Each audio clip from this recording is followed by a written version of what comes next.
Hello everybody, welcome to my YouTube channel learning is fun. My name is Seema Agarwal. आज के इस video में हम लोग एक्सक्रीटरी सिस्टम को डिस्कस करेंगे। ये इस टॉपिक का फर्स्ट पार्ट है जिसमें हम एक्सक्रीशन, एक्सक्रीटरी प्रोडक्ट्स और एक्सक्रीटरी ऑर्गन्स के बारे में जानेंगे। इसके बाद इसी टॉपिक पे दो और वीडियोज आएंगे। नेक्स्ट वीडियो में हम लोग किडनी के स्ट्रक्चर को डिस्कस करेंगे और लास्ट वाले वीडियो में हम फंक्शन ऑफ किडनी को डिस्कस करेंगे। इस तरीके से ये टॉपिक कंप्लीटली कवर हो जाएगा। ठीक है, एक्सक्रीटरी सिस्टम एक इंपॉर्टेंट टॉपिक है जो आईसीएससी, सीबीएसई और अदर एजुकेशनल बोर्ड्स में पूछा जाता है, इसलिए मैंने इसका डिटेल एक्सप्लेनेशन तैयार किया है और वर्ड टू वर्ड एक्सप्लेनेशन में दूंगी। जो जो मेन पॉइंट्स है हम सब कवर करने वाले हैं, तो ध्यान से इस वीडियो को आप देखिए और हम लोग इस टॉपिक को कवर करते हैं। तो चलिए आज का वीडियो स्टार्ट करते हैं। एक्सक्रीटरी सिस्टम क्या होता है? एक्सक्रीटरी सिस्टम, एक्सक्रीटरी सिस्टम वो सिस्टम है जो बॉडी से वेस्ट प्रोडक्ट को एलिमिनेट करता है, यानी कि बॉडी से वेस्ट प्रोडक्ट बाहर निकालता है। तो एक्सक्रीटरी सिस्टम का मेन काम होता है शरीर के अंदर से जितना भी वेस्ट प्रोडक्ट है उसको बाहर निकालना, एलिमिनेट करना। तो आखिरकार ये वेस्ट प्रोडक्ट बॉडी के अंदर आ कहाँ से आते हैं? हम लोग खाते तो है नहीं वेस्ट प्रोडक्ट, लेकिन वेस्ट प्रोडक्ट हमारी बॉडी में कहाँ से आ जाते हैं? क्या होता है कि हमारी बॉडी में बहुत सारी मेटाबॉलिक एक्टिविटीज होती हैं जिसमें ये वेस्ट प्रोडक्ट बनते हैं। कौन सी मेटाबॉलिक एक्टिविटीज हो सकती हैं? जैसे कि रेस्पिरेशन होता है, डाइजेशन होता है। तो ये जो मेटाबॉलिक एक्टिविटीज होती हैं इसमें अलग अलग प्रकार के वेस्ट प्रोडक्ट बनते हैं जिसको बॉडी से बाहर निकालना बहुत जरूरी होता है। अलग अलग सिस्टम वर्क करता है अलग अलग प्रोडक्ट्स को बॉडी से बाहर निकालने के लिए, है ना। तो जो हमारा जो किडनी है, ये जो एक्सक्रीटरी सिस्टम है, उसमें जो वेस्ट प्रोडक्ट बाहर निकलता है वो बेसिकली नाइट्रोजनस कंपाउंड्स होते हैं। ठीक है ना, तो उसी को हम डिटेल में देखने वाले हैं।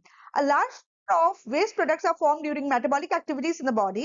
Large amount of carbon dioxide and water are produced by metabolism of carbohydrates, fats and proteins. आपने खाना खाया, खाने में कार्बोहाइड्रेट्स होते हैं, फैट्स होते हैं और प्रोटीन्स होते हैं।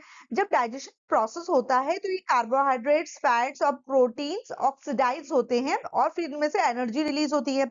तो जब एनर्जी रिलीज होती है तो साथ में क्या क्या बनता है? कार्बन डाइऑक्साइड और वाटर भी बनता है, जो कि हमारी बॉडी के लिए वेस्ट प्रोडक्ट हो जाता है अगर जरूरत से ज्यादा है। तो कार्बन डाइऑक्साइड का तो कोई यूज ही नहीं है, तो इसको तो बाहर निकालना जरूरी ही है।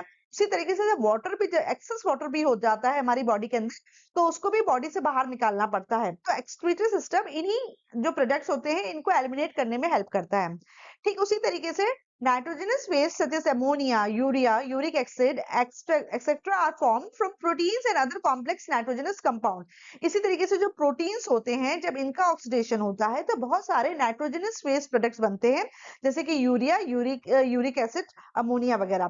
तो ये भी शरीर से बाहर निकालने के लिए जरूरी होता है क्योंकि ये हमारे शरीर में टॉक्सिन्स यानी कि पॉइजन इकट्ठा कर देते हैं। These nitrogenous products become toxic or harmful if retained inside and hence are sent out with the help of the excretory system. ये जो नाइट्रोजनस प्रोडक्ट्स हैं ये टॉक्सिक हो जाते हैं, यानी कि पॉइजनस या हार्मफुल हो जाते हैं अगर हमारी बॉडी में लंबे समय तक रह गए।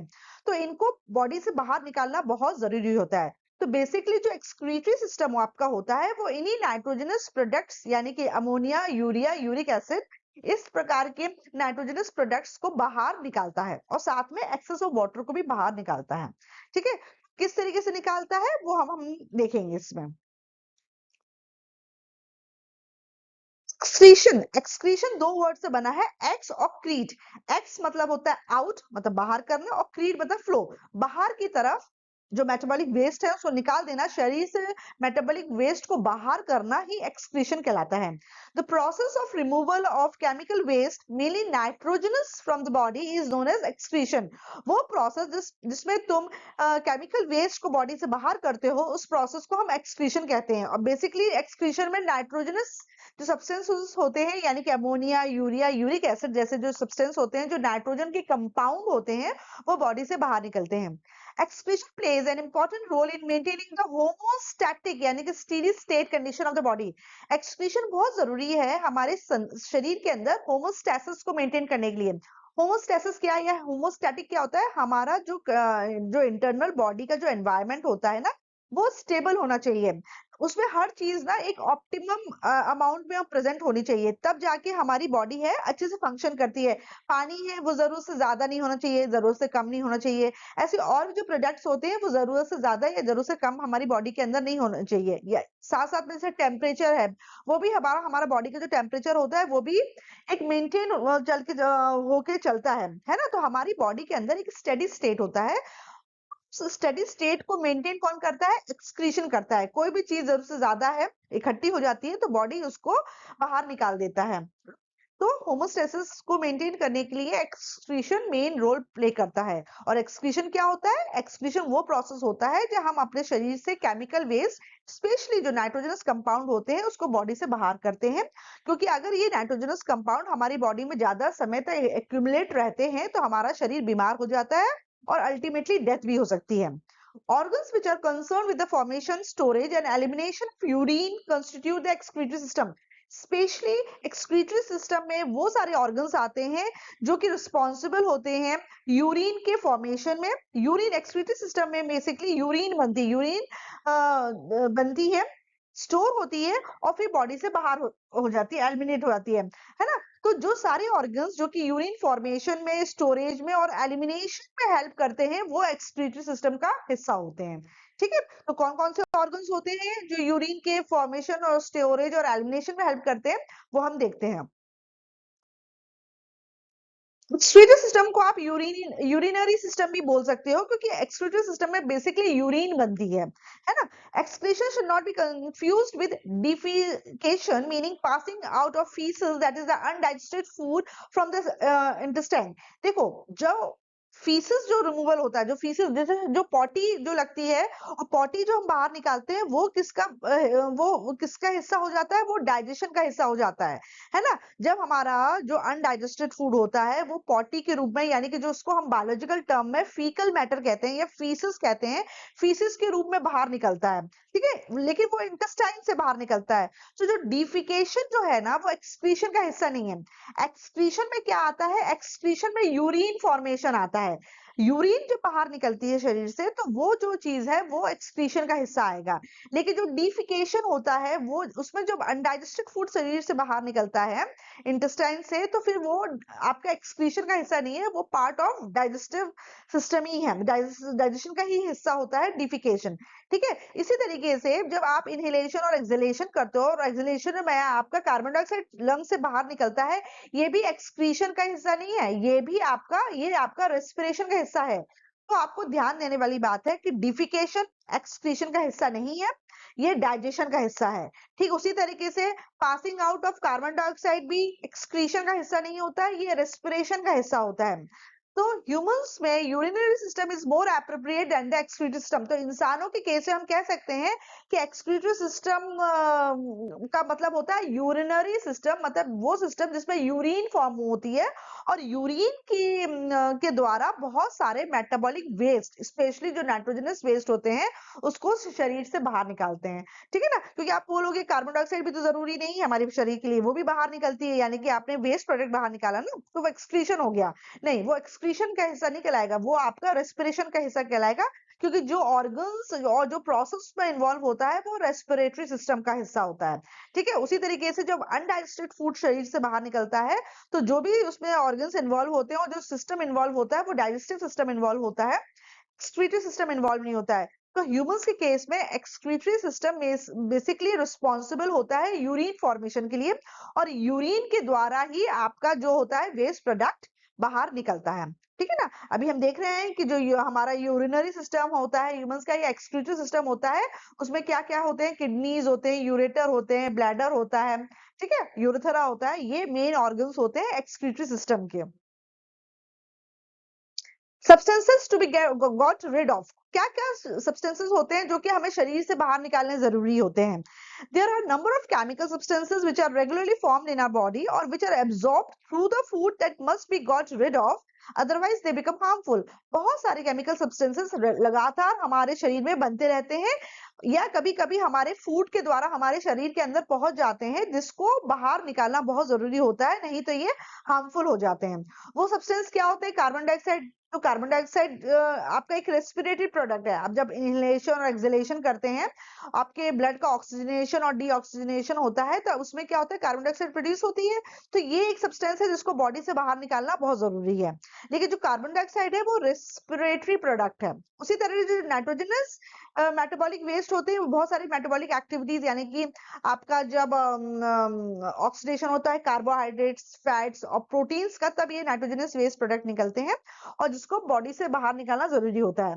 दूसरे जो सब्सटेंस होते हैं जिसको शरीर से बाहर निकालना जरूरी होता है, वो होते हैं excess salts, vitamin, water and bile pigments. तो ये 5 जो प्रोडक्ट्स होते हैं, जब एक्सेस में हो जाते हैं तो उनको शरीर से बाहर निकालना बहुत जरूरी होता है, क्योंकि अगर ये शरीर में इकट्ठे होते चले गए तो ये हार्मफुल हो जाएंगे, ठीक है ना। तो वो 5 सब्सटेंस क्या है, carbon dioxide, nitrogenous metabolic waste, excess salts and vitamin, water and bile pigments, ठीक है। अब आप देखते हैं कि किस तरीके से कार्बन डाइऑक्साइड एंड वाटर बनता है। Every living organism, every living cell liberates energy by oxidising glucose with the production of carbon dioxide and water. जितना हमारी बॉडी क्या है, सेल से बनी हुई है, और हर एक सेल, जो हर एक लिविंग सेल होता है, वो एनर्जी लिबरेट करता है, एनर्जी रिलीज करता है। कैसे रिलीज करता है, ग्लूकोज को ऑक्सीडाइज करके। जब ग्लूकोज को ऑक्सीडाइज करता है तो साथ में क्या बनता है, कार्बन डाइऑक्साइड और वाटर, और एनर्जी रिलीज होती है। तो एनर्जी का इस्तेमाल तो कर लेता है वो अपनी एक्टिविटीज को करने के लिए, लेकिन ये जो कार्बन डाइऑक्साइड और वाटर बन गया, ये अब वेस्ट प्रोडक्ट है। कार्बन डाइऑक्साइड एलिमिनेट होता है लंग्स के द्वारा। जब हम एक्सहेल करते हैं, जब हम ब्रीद आउट करते हैं, तो जो ब्रीद आउट करते हैं तो उस वाली जो एयर होती है, उस वाली एयर में कार्बन डाइऑक्साइड का कॉन्सेंट्रेशन ज्यादा होता है, वो बाहर हमारे शरीर से बाहर निकल जाती है, राइट। तो कार्बन डाइऑक्साइड का एलिमिनेशन होता है लंग्स के द्वारा। तो ये किसका हिस्सा हो गया, ये रेस्पिरेशन का हिस्सा हो गया।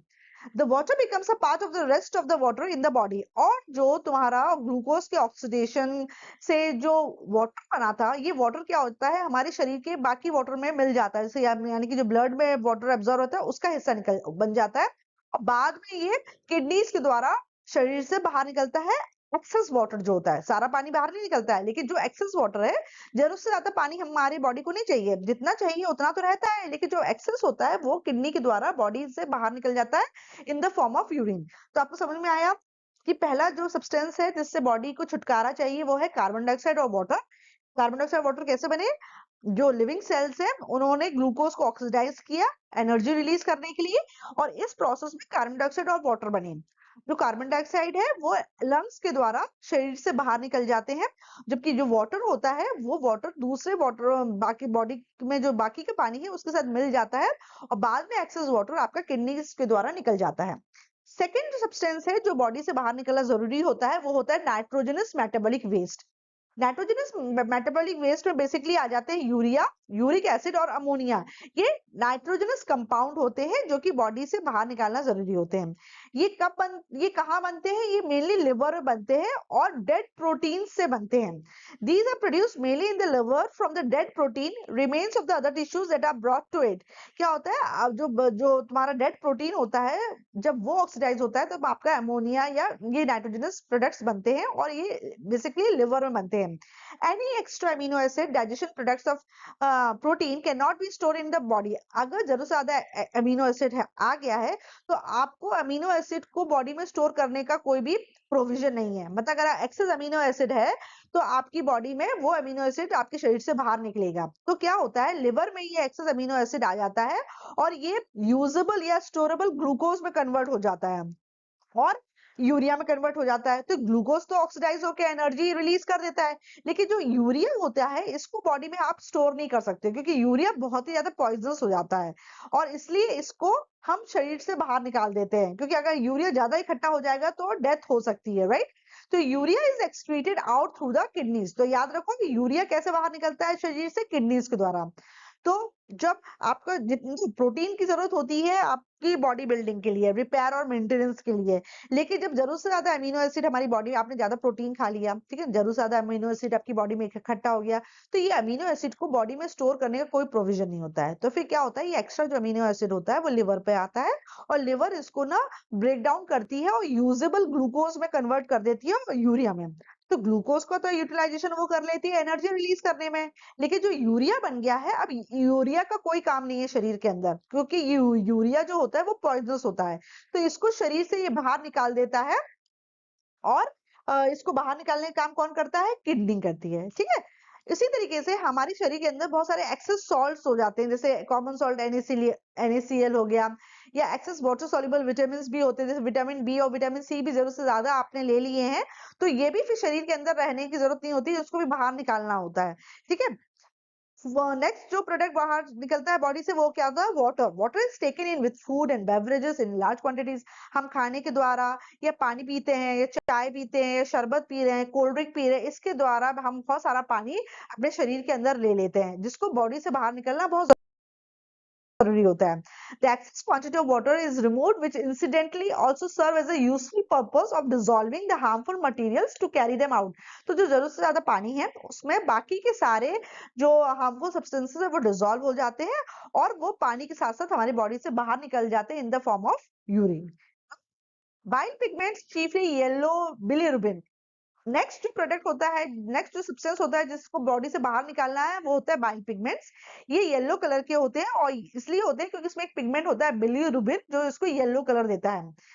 कैसे बनता है? Bile pigments are the breakdown products of the haemoglobin of the dead RBCs. जो आरबीसीज डेड हो चुके हैं, उसका हीमोग्लोबिन जब ब्रेकडाउन होता है तो वो बाइल पिगमेंट्स में कन्वर्ट हो जाता है। The liver cells extract it from the circulation and secrete it into bile juice poured into the duodenum through the common bile duct. जब ये डेड सेल्स के जो डेड आरबीसीज हैं, इसका हीमोग्लोबिन जब ब्रेकडाउन होकर बाइल पिगमेंट में convert हो जाता है, तो लिवर के जो सेल्स होते हैं, जब लिवर के पास वो वाला ब्लड आता है जिसमें बाइल पिगमेंट होते हैं, तो वो इन बाइल पिगमेंट को एक्सट्रैक्ट कर लेता है ब्लड से, और किसमें मिला देता है? बाइल जूस में। और ये बाइल जूस आगे चल के आपके जो इंटेस्टाइन का एक हिस्सा होता है ड्यूडेनम, उसमें बाइल डक्ट के द्वारा डाल दिया जाता है। और these pigments are modified in the intestine to pigments that give feces their yellowish brown color। और यही बाइल पिगमेंट आपकी फीसेस को येलोइश ब्राउन कलर देता है ना। जो पॉटी होती है वो येलो कलर की, ब्राउनिश कलर की दिखती है ना, वो इसी बाइल पिगमेंट की वजह से दिखती है, क्योंकि ये बाइल पिगमेंट आपके बाइल जूस के द्वारा आपके जो फीकल मैटर है, जो अनडाइजेस्टेड फूड है, प्रोडक्ट है, जिसको बॉडी से बाहर निकालना है, उसमें मिल जाता है। बायोलॉजिकल नेम जो पॉटी का होता है उसको हम फीसिस बोलते हैं, या फीकल मैटर बोलते हैं। तो फीकल मैटर का येलो या ब्राउन कलर होता है, येलोइश ब्राउन कलर जो होता है वो बाइल पिगमेंट की वजह से आता है। तो ये पॉटी के द्वारा बाइल पिगमेंट्स निकल जाते हैं। लेकिन कुछ पिगमेंट्स आपके यूरिन के द्वारा भी निकलते हैं। आपने देखा ना, ये यूरिन भी आपको येलोइश कलर की होती है। तो वो क्यों येलोइश कलर की हो गई? क्योंकि उसमें बाइल पिगमेंट्स मिल गए, और बाइल पिगमेंट का कलर येलो होता है बिकॉज ऑफ बिलीरुबिन। कौन कौन से सब्सटेंस हमको अपने बॉडी से बाहर निकालने होते हैं? Carbon dioxide and water, nitrogenous products, bile pigments, water. तो ये कुछ प्रोडक्ट्स होते हैं जो कि हमको बॉडी से बाहर निकालने पड़ते हैं, ठीक है।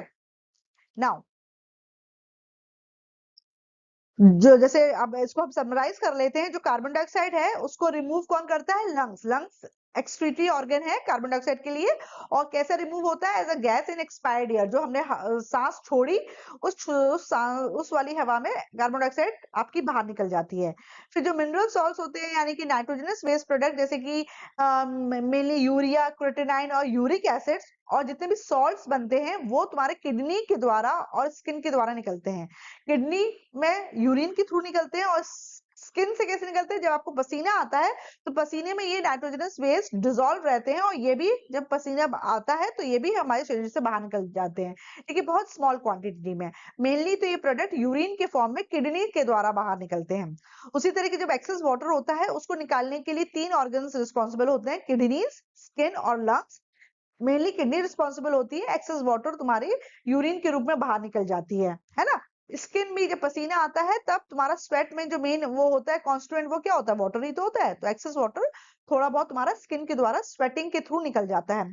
उसी तरीके से जो तुम सांस छोड़ते हो उसमें वाटर वेपर भी तो निकलते हैं, तो थोड़ा थोड़ा बहुत पानी वाटर वेपर के रूप में तुम्हारा एक्सपायर्ड एयर से भी बाहर निकल जाता है। तो वाटर को रिमूव करने के लिए किडनी, स्किन और लंग्स तीनों हेल्पफुल होते हैं। मेन तो किडनीज होती हैं।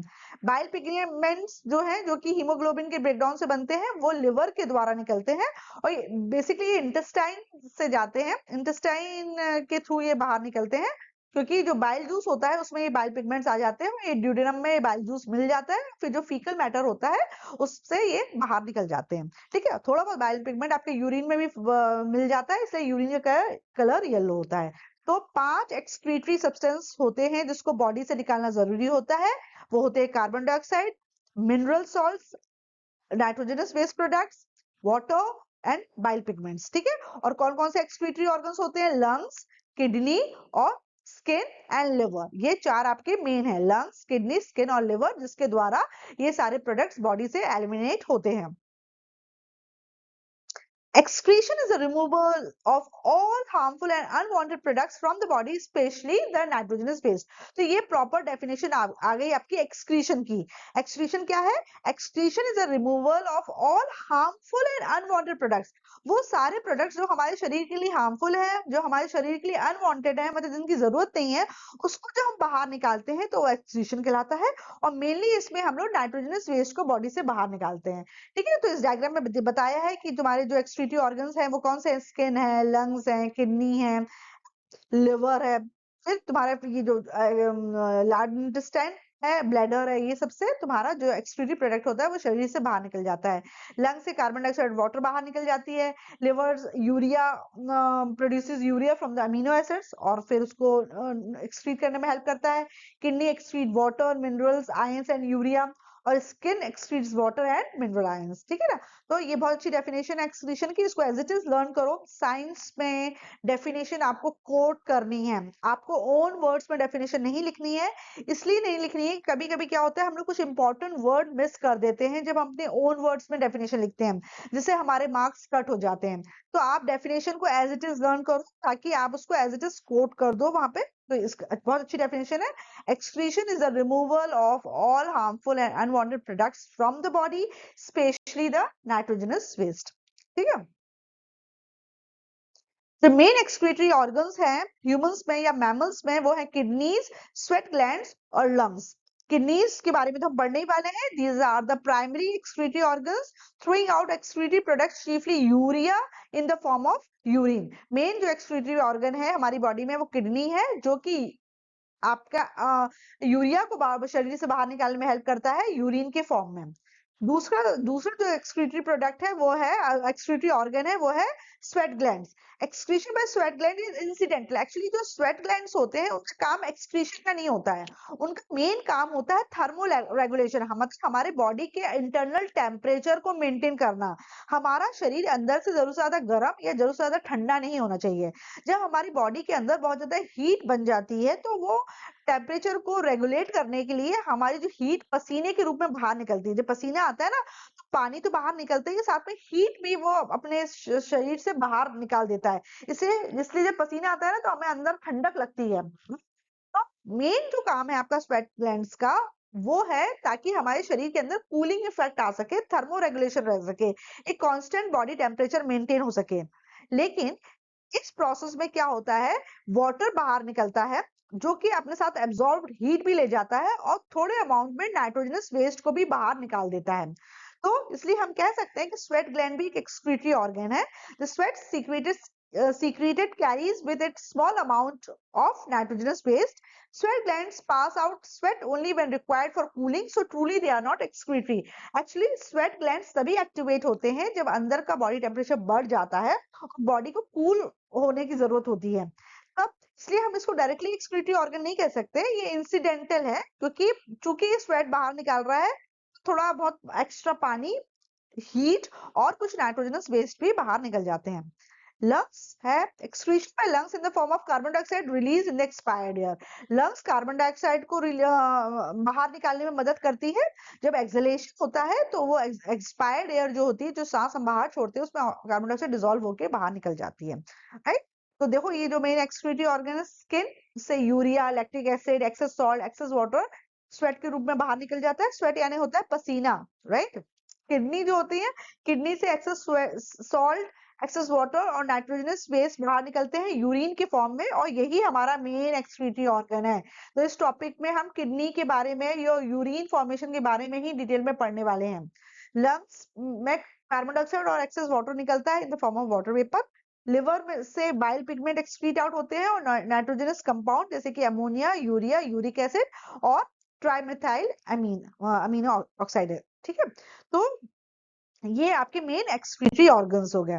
राइट, तो इस वीडियो में बस इतना ही। ये सिर्फ इंट्रोडक्टरी वीडियो था जिसमें हमने एक्सक्रीशन देखा, एक्सक्रीटरी ऑर्गन्स के बारे में पढ़ा, एक्सक्रीटरी प्रोडक्ट्स के बारे में पढ़ा। नेक्स्ट वीडियो बहुत इंपॉर्टेंट है जिसमें हम डिटेल में स्ट्रक्चर ऑफ किडनीज के बारे में पढ़ने वाले हैं।